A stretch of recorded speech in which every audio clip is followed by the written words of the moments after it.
Les prochaines élections, prévues pour la mi-septembre, seront la première tentative de la Syrie pour établir un nouvel organe législatif depuis la chute de l'ancien président Bachar al-Assad en décembre dernier.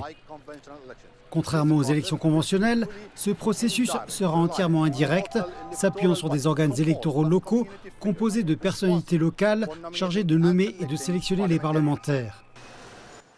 La nouvelle assemblée comptera 210 sièges. Un tiers des membres sera directement nommé par le président Ahmad al-Shara, tandis que les 2 tiers restants seront choisis par des collèges électoraux locaux. Les principales responsabilités de l'Assemblée du peuple comprendront la supervision des affaires législatives pendant la période de transition et la promotion de la reprise économique dans un pays où la majorité de la population vit en dessous du seuil de pauvreté.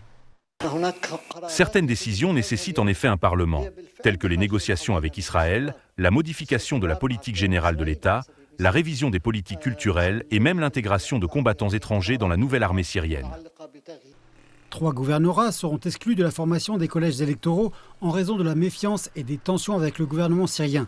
Assaké et Raqqa, dans le nord-est de la Syrie, contrôlés principalement par la coalition des forces démocratiques syriennes dirigée par les Kurdes, et Soueïda, dans le sud de la Syrie, contrôlée par la minorité druze. Cela soulève des questions quant à l'inclusivité du Parlement et à son efficacité.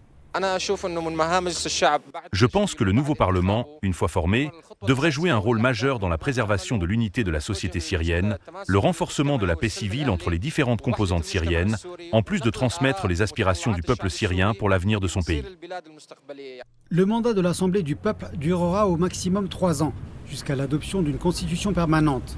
Ces élections indirectes reflètent la réalité d'une nation qui émerge progressivement de plusieurs années de guerre civile, au cours desquelles une partie importante de sa population a été déplacée à l'intérieur du pays et à l'étranger. Cependant, le scepticisme persiste parmi les minorités religieuses et ethniques exclues des élections qui soutiennent que le scrutin prévu ne reflète pas la véritable volonté du peuple syrien.